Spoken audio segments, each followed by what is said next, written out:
Il a survécu à 2 guerres. Il a vu des hommes mourir à côté de lui.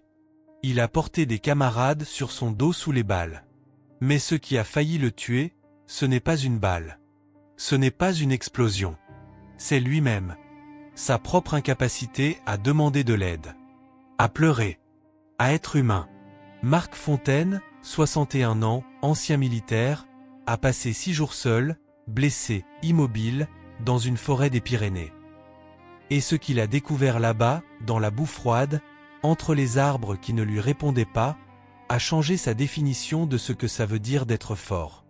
Ce que vous allez entendre aujourd'hui va peut-être changer la vôtre aussi. Marc Fontaine n'a jamais aimé les mots doux.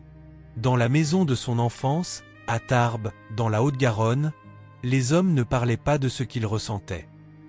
Son père, ancien ouvrier des usines métallurgiques, rentrait le soir, mangeait en silence, regardait le journal télévisé et allait se coucher. Pas de câlin, pas de je t'aime, pas de larmes. Les larmes, c'était pour les femmes et les enfants. C'était la règle non écrite de cette maison où les murs eux-mêmes semblaient faits de pierre. À 18 ans, Marc s'est engagé dans l'armée. Non pas par vocation patriotique particulière, non pas par goût de l'aventure, mais parce que l'armée ressemblait à quelque chose qu'il comprenait déjà. Un monde sans fioritures. Un monde où la valeur d'un homme se mesure à ce qu'il est capable d'endurer sans se plaindre. L'armée lui a parlé dans sa langue natale, cette langue du silence, de la discipline, de la douleur portée comme une médaille invisible. Il a gravi les grades lentement, solidement. Sergent à 24 ans. Adjudant à 31. Il n'a jamais cherché la gloire. Il cercait la coherence. Un monde qui ait du sens. Et dans l'armée, tout avait du sens.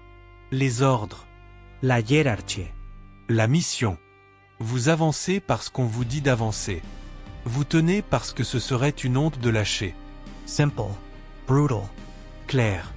Le Liban d'abord, au début des années 90. Marc avait 34 ans. Il se souvient encore de la chaleur du mois d'août qui collait aux uniformes, de l'odeur de la poudre mélangée à celle de l'orange et du thym sauvage, de ce paradoxe étrange d'une terre belle qui sentait la mort.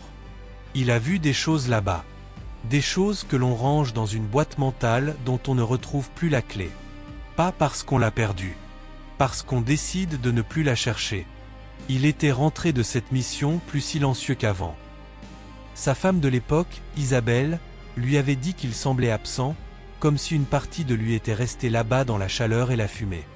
Il lui avait répondu qu'elle ne comprenait pas. C'était sa façon à lui de lui dire qu'il souffrait. Elle n'avait pas su décoder ce message. Lui non plus, d'ailleurs.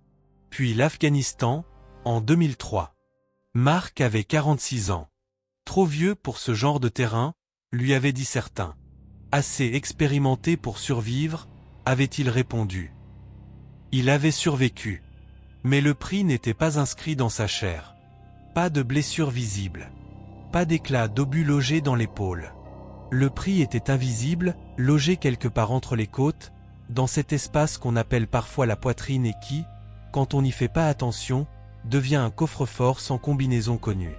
À 55 ans, après 37 ans de service, Marc a pris sa retraite militaire.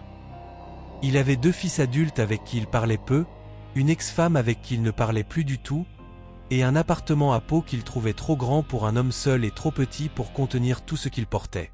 Les premiers mois, il a essayé de remplir le temps comme on remplit un sac à dos avant une mission. Methodikement. Une activité le matin. Une promenade l'après-midi. Lecture le soir. Mais le temps civil n'a pas la même texture que le temps militaire. Il n'y a pas d'urgence. Pas d'objectif vital. Pas de raison pour laquelle il faudrait absolument que vous soyez debout à 5 heures du matin. Il a commencé à randonner dans les Pyrénées. D'abord des sorties courtes, le week-end. Puis de plus en plus longues. Puis de plus en plus solitaires. Les montagnes ne lui demandaient rien. Elle ne voulait pas savoir comment il allait. Elle n'attendait pas de lui qu'il soit affable, sociable, disponible émotionnellement. Les Pyrénées acceptaient sa dureté sans y voir un problème. Et ça, c'était reposant. Il avait développé un certain mépris pour ce qu'il appelait la génération des pleurnichards. Les gens qui consultaient des psychologues pour des traumatismes de bureau. Les collègues qui prenaient des arrêts maladie pour burn-out. Les hommes de son âge qui pleuraient sur les plateaux de télévision en racontant leur dépression. Tout ça lui semblait être une forme de lâcheté déguisée en courage. Parler de sa souffrance, pour Mark, c'était exhiber sa faiblesse comme si c'était une vertu. Et la faiblesse n'était pas une vertu. La faiblesse était une menace. Il ne voyait pas que cette conviction était elle-même une prison.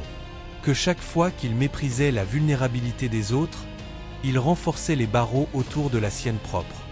Il ne voyait pas que cet homme solitaire qui marchait seul dans les Pyrénées n'était pas libre. Il était enfermé. Enfermé dans une définition de lui-même qui ne laissait aucune place à la douleur, au doute, au besoin. Enfermé dans l'armure si longtemps portée qu'il avait oublié qu'il y avait un homme à l'intérieur.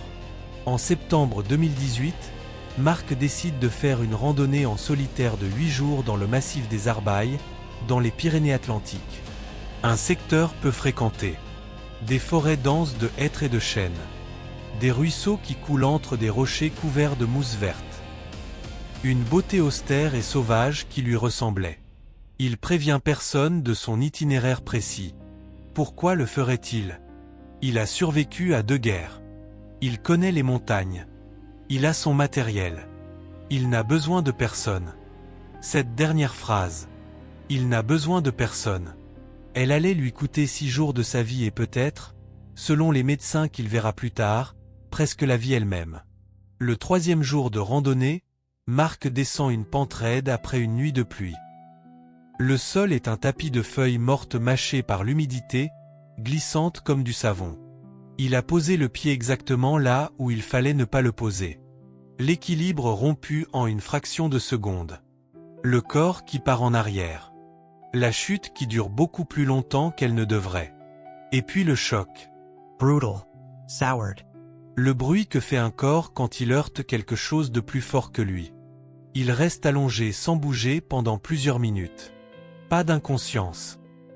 Juste le temps pour la douleur de trouver son nom et son adresse.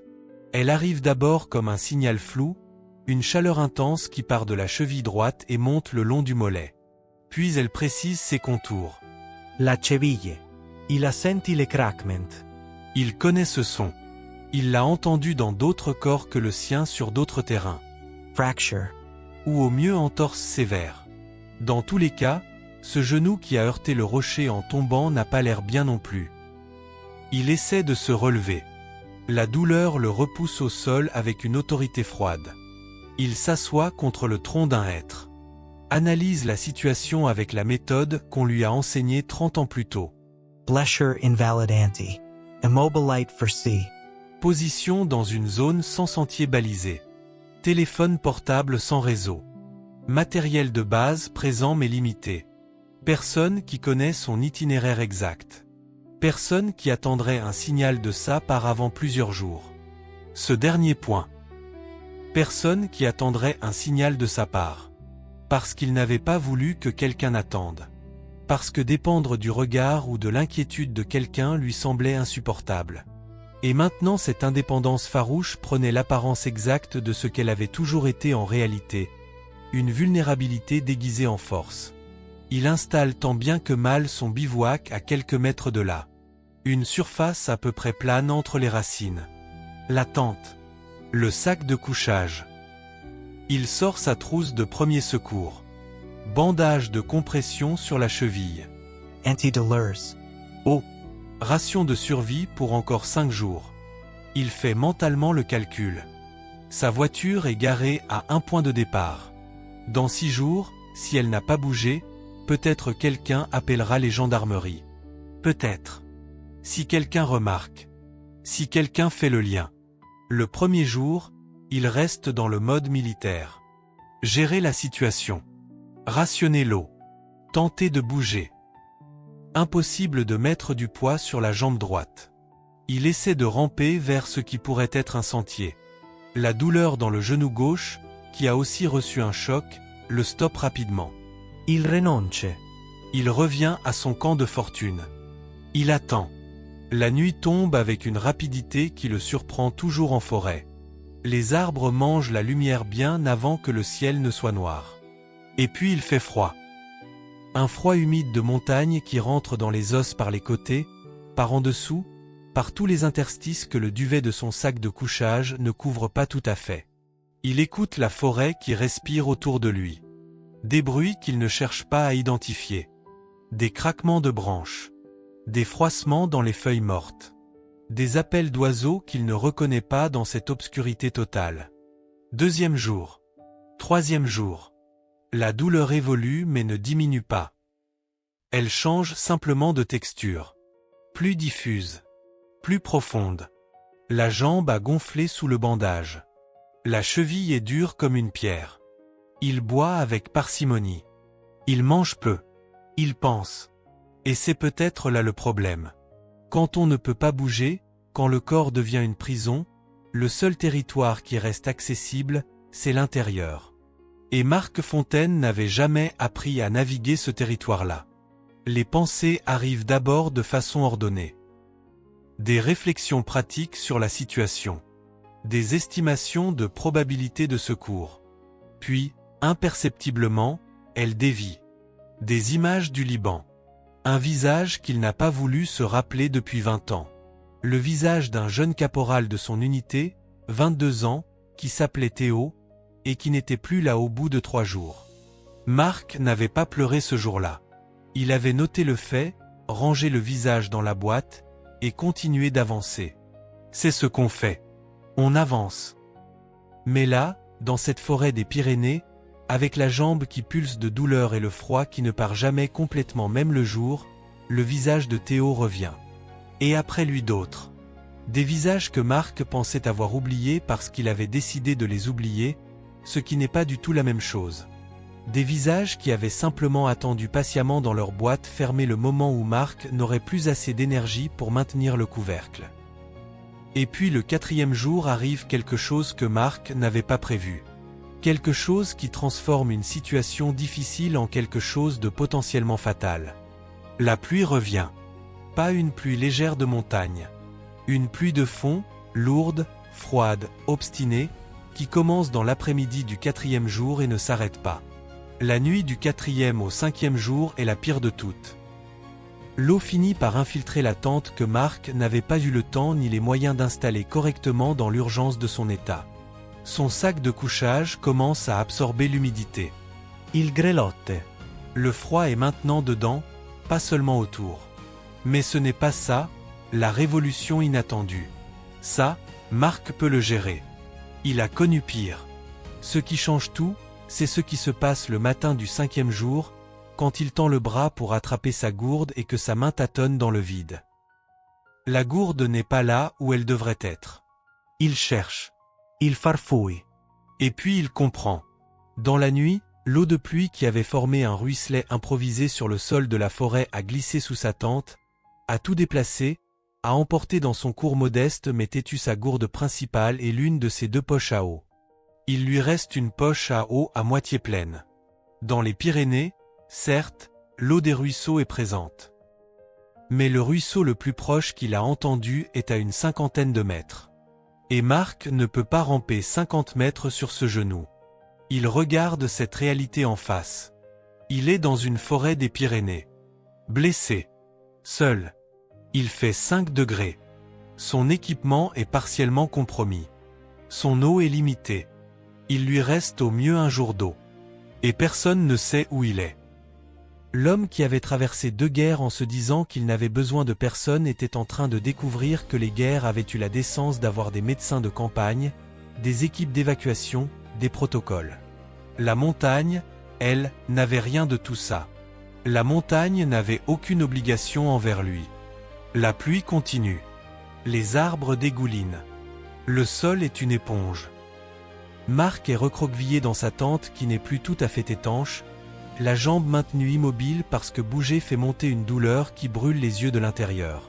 Et pour la première fois depuis 37 ans de carrière militaire et de vie construite sur la certitude que la faiblesse est le pire des péchés, Marc Fontaine a peur. Une peur propre. Neri. Pas la peur du combat qui est adrénaline et mouvement et action. La peur nue de l'immobilité. La peur de mourir sans avoir rien fait d'autre que se battre contre soi-même. Il pense à ses fils. Thomas, 32 ans, architecte à Lyon, avec qui il s'est disputé pour la dernière fois il y a 2 ans à propos de quelque chose dont il ne se souvient même plus. Julien, 29 ans, qui lui a envoyé un message pour son anniversaire en juin et auquel Marc a répondu 3 jours plus tard avec un message d'une ligne. Il pense à ses relations en friche, à ces ponts qu'il avait laissés se couvrir de mousse et d'herbe par indifférence ou par peur de ne pas savoir comment les traverser. Et il se rend compte qu'il ne peut pas le formuler autrement. Il a été un père absent même quand il était présent. 5e nuit. La plus longue. Marc ne dort presque pas. La douleur.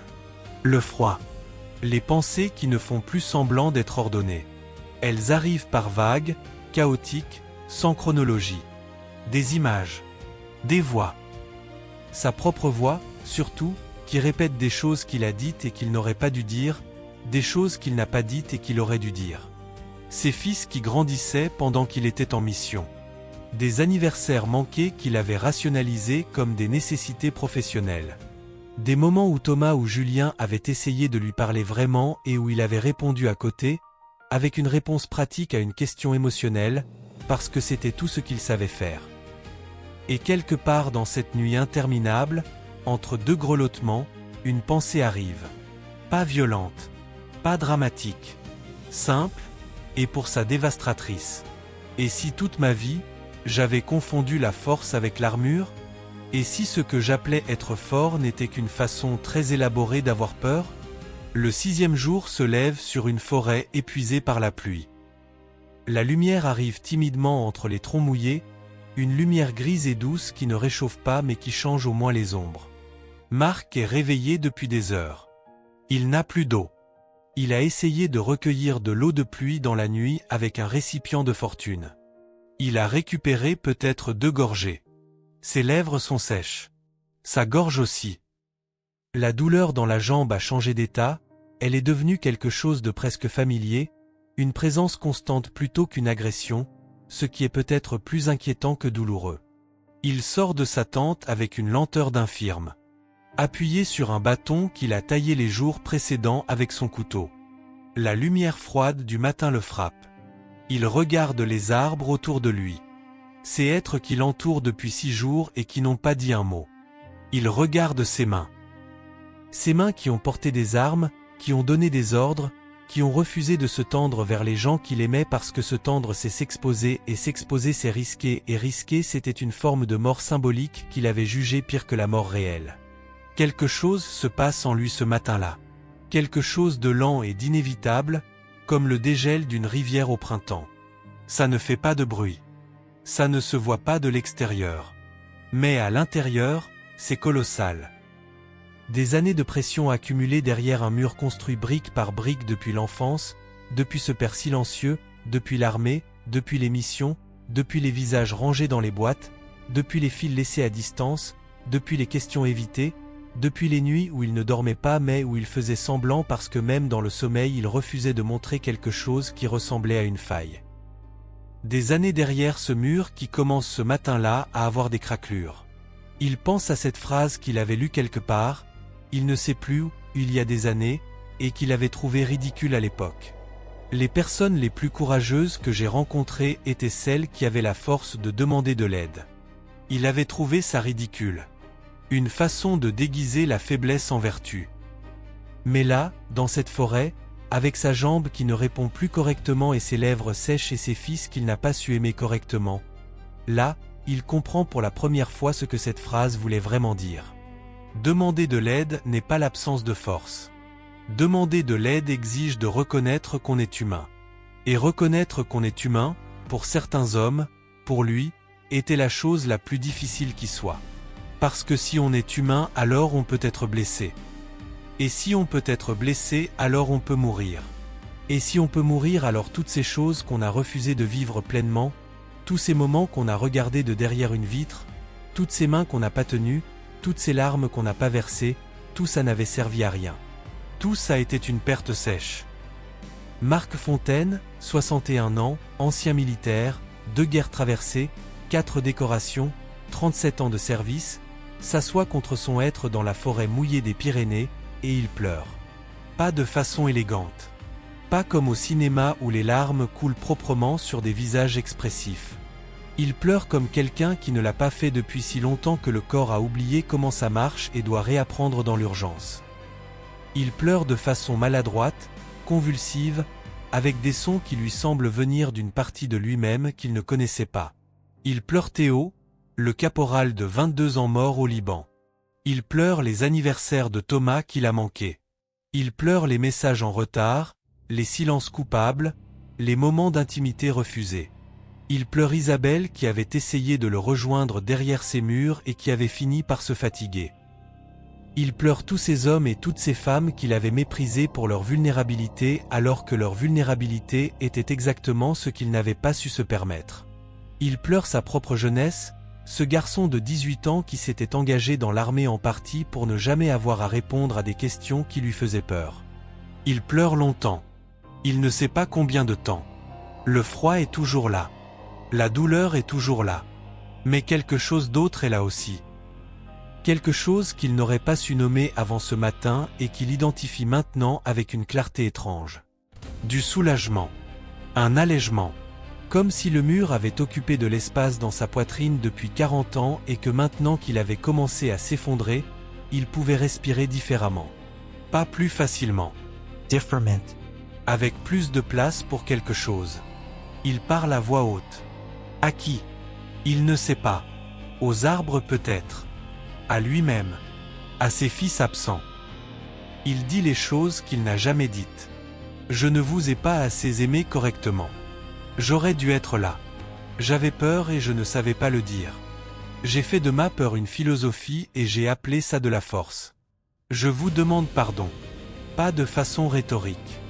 De façon réelle, concrète, maladroite, dans cette forêt qu'il écoute sans répondre mais qui, pour la première fois, lui semble moins hostile. Comme si la forêt avait attendu qu'il dise ces choses pour lui accorder une forme de présence. Il pense à ce que sera l'après, si l'après existe.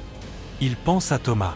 Il appellera Thomas et il lui dira vraiment, avec des mots qui ont une forme, pas avec un laconique ça va toi, il lui dira je suis désolé de ne pas avoir su être un père plus présent. Je voudrais qu'on se parle vraiment si tu en as encore envie.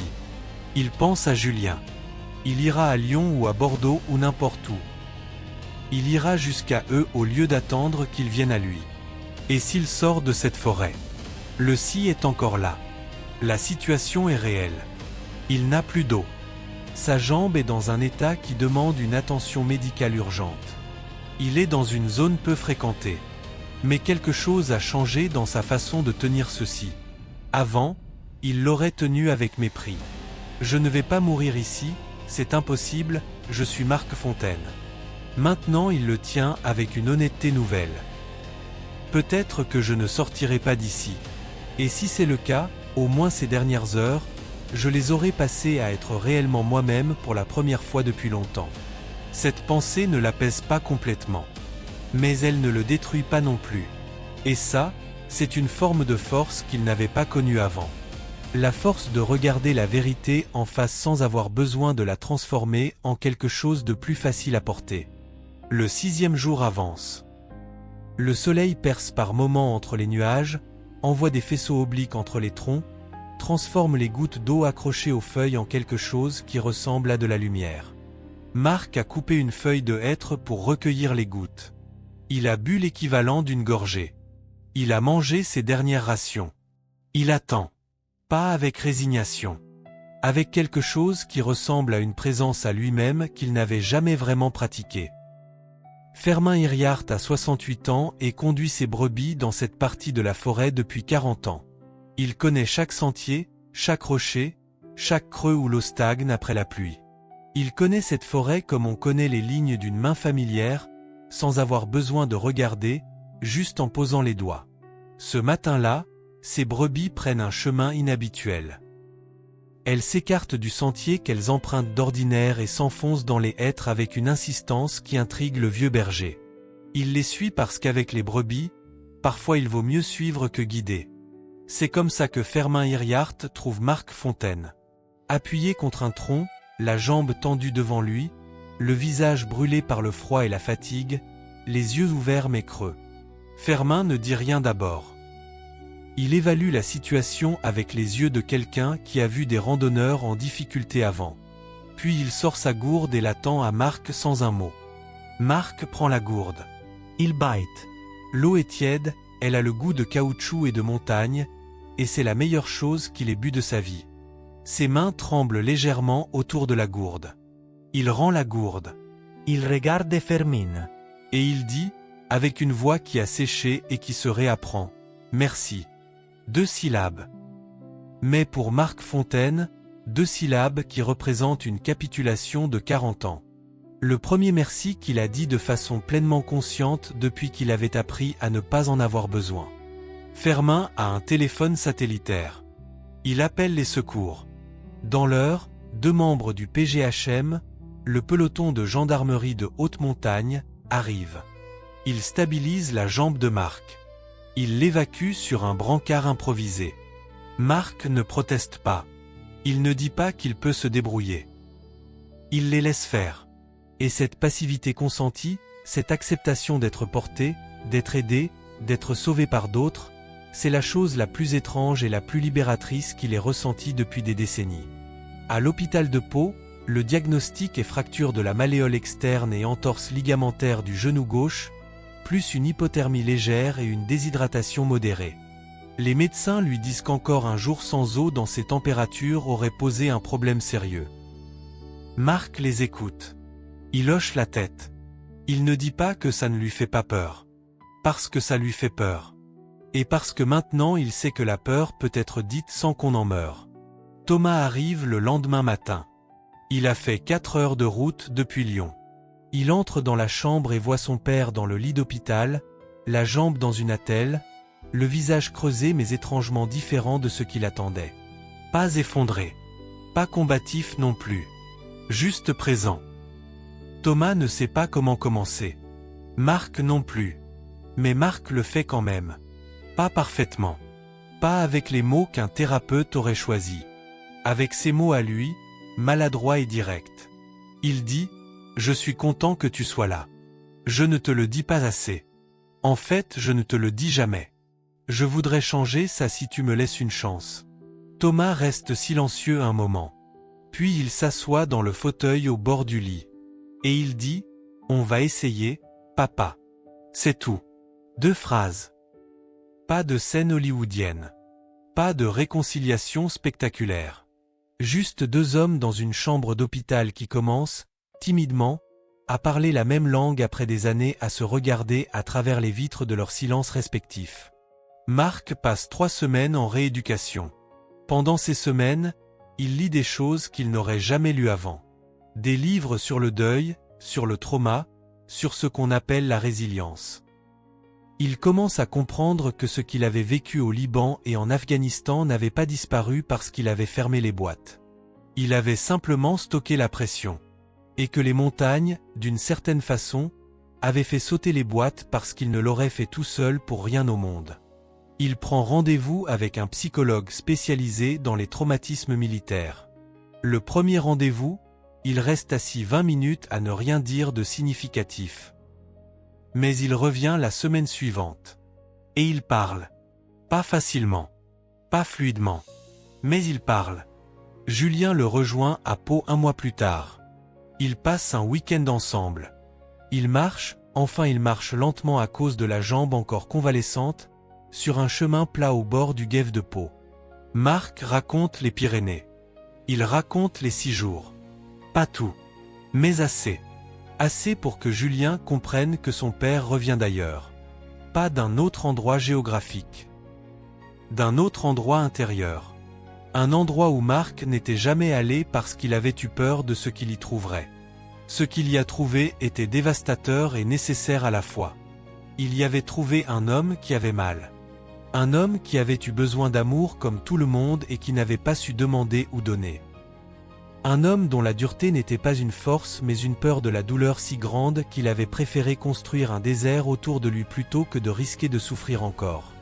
2 ans après les Pyrénées, Marc Fontaine n'est pas devenu un autre homme. Il est toujours lui. Encore direct. Encore peu bavard. Encore plus à l'aise dans les montagnes que dans les salons. Mais il rappelle ses fils maintenant. Il accepte l'aide quand il en a besoin. Il dit merci et il le pense. Il a rejoint un groupe de parole pour anciens militaires. Au début, il trouvait les autres trop expansifs dans leur expression de la douleur. Maintenant, il comprend que chacun a son rythme, sa façon, sa langue. Et que la sienne, même imparfaite, même tardive, vaut la peine d'être parlée. Il retourne parfois dans les Pyrénées. Pas dans le massif des Arbailles. Pas encore. Mais dans d'autres vallées, d'autres forêts. Il marche différemment maintenant. Pas moins fort. Mais différemment. Avec une attention au sol, aux détails, à la lumière qui change entre les arbres. Une attention qu'il interprète maintenant non comme de la vigilance militaire mais comme de la présence. Être là vraiment, dans ce corps, dans ce moment, dans ce paysage qui ne lui doit rien et qui lui offre tout. Un jour, il est retourné voir Fermin Hiriart. Le vieux berger vivait dans une maison en pierre à la lisière d'un village minuscule du côté de l'Arro. Marc lui avait apporté une bouteille de bon vin. Ils avaient parlé peu, parce que Fermin n'était pas plus bavard que Marc. Mais Marc lui avait dit ce qu'il fallait dire. « Vous m'avez sauvé la vie. Je ne parle pas seulement de la gourde d'eau. Je parle du reste aussi. » Fermin avait regardé son verre de vin, puis Marc, et avait dit quelque chose en basque que Marc n'avait pas compris. Puis il avait traduit, à peu près. Les brebis savaient.